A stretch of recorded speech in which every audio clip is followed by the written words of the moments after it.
Picture this, a gleaming marble courtyard under the Mediterranean sun, bronzed men gleaming with olive oil. The sound of grunting, the clang of weights, the smell of sweat and ambition, and not a single piece of clothing in sight. Welcome to ancient Greece, where they invented the gymnasium, the Olympics, and the revolutionary idea that getting absolutely shredded was basically a civic duty. Welcome back, everyone. Tonight we're traveling to another world, one built on legendary stories and the wonderfully absurd. We're heading to ancient Greece, around 500 BCE, where philosophy was born, democracy took its first breath, and somewhere along the way, someone decided that the best way to honor the gods was to do squats in your birthday suit. This is the story of how a civilization obsessed with beauty, competition, and showing off created gym culture as we know it, and made it compulsory, public, and gloriously naked. Long before treadmills and protein shakes in the sun-drenched city-states of ancient Greece, there existed a sacred space called the gymnasium. The word itself comes from gymnos, meaning naked. Yes, that's right. The gym was literally named after the dress code. These weren't sweaty basement fitness centers with motivational posters. These were sprawling complexes of marble columns, running tracks, wrestling pits, and philosophical lecture halls. They were funded by the state, designed by architects, and treated with the same reverence as temples. Because in Greece, your body wasn't just your body. It was a living sculpture, a tribute to the gods, and a very public statement about your worth as a citizen. Now, you're probably wondering, why naked? Why not even a modest loincloth? The Greeks had answers, lots of them. First, they believed the human body, especially the male form, was the pinnacle of divine creation. To hide it was an insult to the gods. Second, nakedness was a mark of civilization. Barbarians wore clothes to exercise. Greeks did not. It was a flex, both literal and cultural.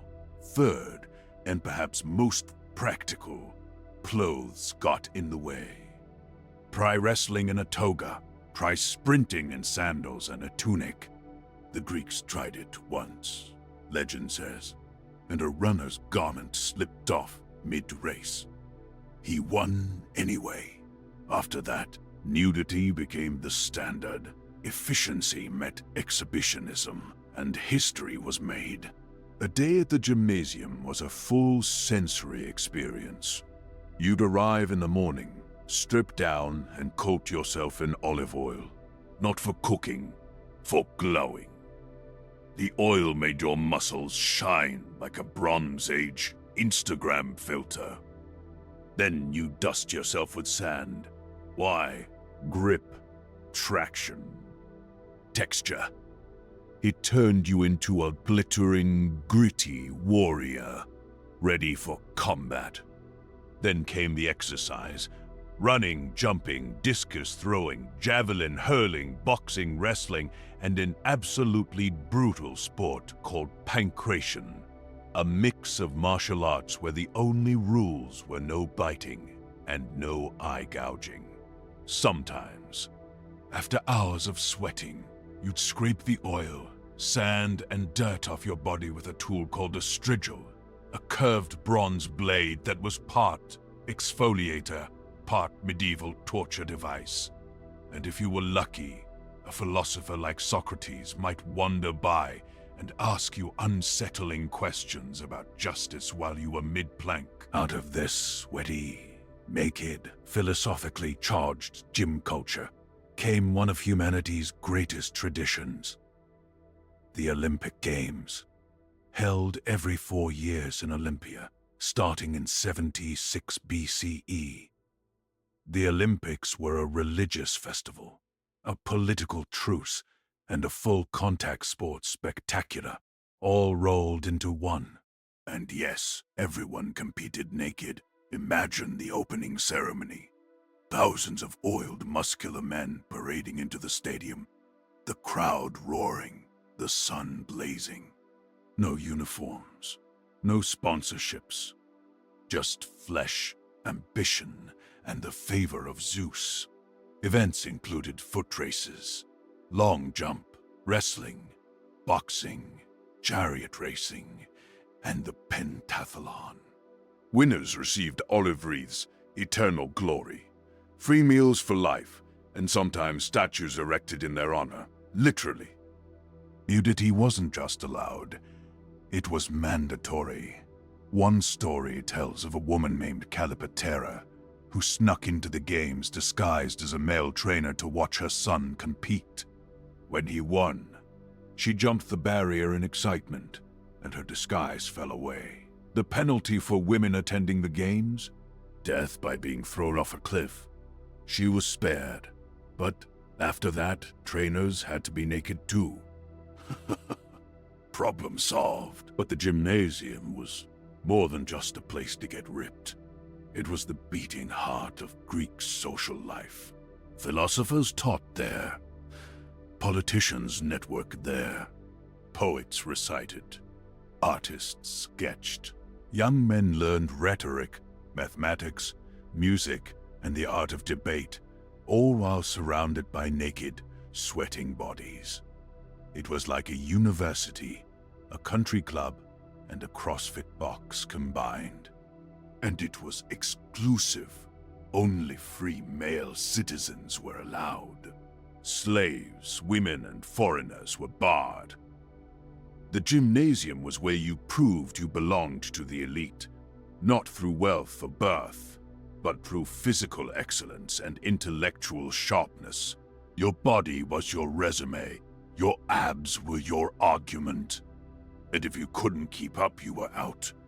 The Greeks didn't just work out, they worshipped the results.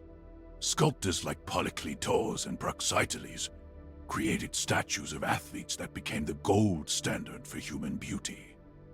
The Doryphoros, the Discobolus, the Artemision bronze. These weren't just art. They were ideals. They depicted bodies in perfect proportion, frozen mid-movement, muscles defined, faces calm. This was Kalokagathia, the Greek concept meaning beautiful and good. To be physically beautiful was to be morally good. To be weak or ugly was a failing of character. Harsh? Absolutely. Motivating? You bet. Every Greek boy grew up staring at these statues, knowing that this was the standard. And so they ran. They wrestled. They lifted stones. They oiled up and showed up day after day, trying to become living marble. Not all Greek athletics were elegant. Some were downright terrifying. Take Pancration, the ancient MMA. Fights continued until one opponent submitted or passed out. Death was rare but not unheard of. Fighters choked, twisted limbs, and slammed each other into the dirt. One champion, Arichan, literally died while winning. His opponent surrendered due to a broken ankle, caused by Arichan, who expired from strangulation at the same moment. He was crowned victor posthumously. Then there was the Hoplitodromos, a race run in full armor weighing about 60 pounds. Imagine sprinting in a bronze helmet, greaves, and shield. In the heat, naked except for the metal. And if you think that's wild, consider the Greek approach to training young soldiers. Spartan boys, for instance, were taken from their families at age 7 and put through the Agoge, a brutal state-run training program involving starvation, endurance tests, and communal living. The goal: to create warriors who feared nothing and complained about even less. The gym wasn't just for glory. It was for survival. In most of Greece, women were excluded from the gymnasium entirely. They were expected to stay home, manage the household, and definitely not flex in public. But Sparta was different. Spartan women trained too. They ran, wrestled, threw javelin, and competed in their own festivals. Why? Because Sparta believed strong women bore strong sons, and strong sons made strong soldiers. Spartan women were famously fit, bold, and completely unimpressed by Athenian modesty. There's a story of a Spartan woman being asked why Spartan women were the only ones who could rule men. Her response: because we're the only ones who give birth to men. Savage, accurate, very on-brand. While Athens built philosophy, Sparta built warriors, and their women were just as terrifying as their men. The Greeks were obsessed with the male form in ways that went beyond vanity. Philosophers like Plato argued that physical beauty reflected spiritual truth. A beautiful body suggested a beautiful soul. Gymnasia weren't just for athletes. They were where older men mentored younger ones in a system called pederasty, a complex and controversial social structure involving education, romance, and power. Modern viewers would find much of it deeply uncomfortable, but in ancient Greece, it was woven into the fabric of social life, particularly in Athens. The gymnasium became the stage for these relationships, where physical training and intellectual growth were seen as inseparable. The body and mind were one. To sculpt your muscles was to sculpt your character. To compete naked was to bare your soul. It was intense. It was intimate. And it defined an entire culture. When Rome conquered Greece, they inherited the gymnasia, but they didn't quite get it. Romans found public nudity weird. They admired Greek culture, copied Greek statues, and stole Greek gods, but they kept their togas on. Thank you very much. Roman baths became the new social hubs, but exercise took a backseat to lounging, gossiping, and eating. Gladiatorial combat replaced Olympic wrestling. Spectacle replaced participation. The Roman attitude was less become a living god, and more watch someone else fight a lion while you eat grapes. The gymnasium faded. Clothes returned. And with them, the world lost something primal and strange. A culture that believed your worth could be measured in sweat, oil, and the perfect proportions of your calves. Fast forward 2,000 years. Gymnasia are everywhere. We call them gyms. We don't work out naked anymore, mostly due to hygiene laws and social norms. But the spirit remains. We still chase the perfect body. We still measure, compare, and compete. We post transformation photos. We track our macros. We hire trainers. We buy supplements with names like Zeus Fuel and Spartan Rage. We've replaced olive oil with pre-workout powder and strigils with foam rollers.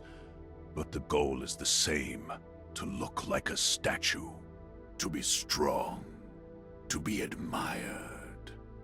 The Greeks invented gym culture, and we're still living in it.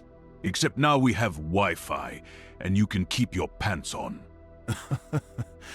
Somewhere in the ruins of Olympia, beneath the dust and broken columns, the ghost of an ancient athlete is probably laughing. Not because we've forgotten them, but because we never really moved on. We're still running their races, still lifting their weights, still flexing in front of mirrors, hoping someone notices. The Greeks understood something fundamental. The body is a temple, a weapon, a work of art. And taking care of it, testing it, showing it off. That's not vanity. That's culture. That's legacy. That's how you become immortal. So tonight, as you drift off, maybe take a moment to appreciate your own body. Clothed, unclothed, strong, soft. Whatever shape it takes, the Greeks would tell you it's divine either way. And if you're planning to hit the gym tomorrow, remember, you're not just working out.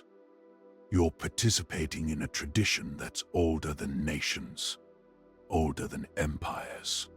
You're honoring the strange, sweaty, naked philosophers who believed that glory was something you earned one rep at a time. Rest well, everyone. And if you dream of marble statues, olive oil and Olympic glory, well, that's just history whispering in your ear. Sweet dreams.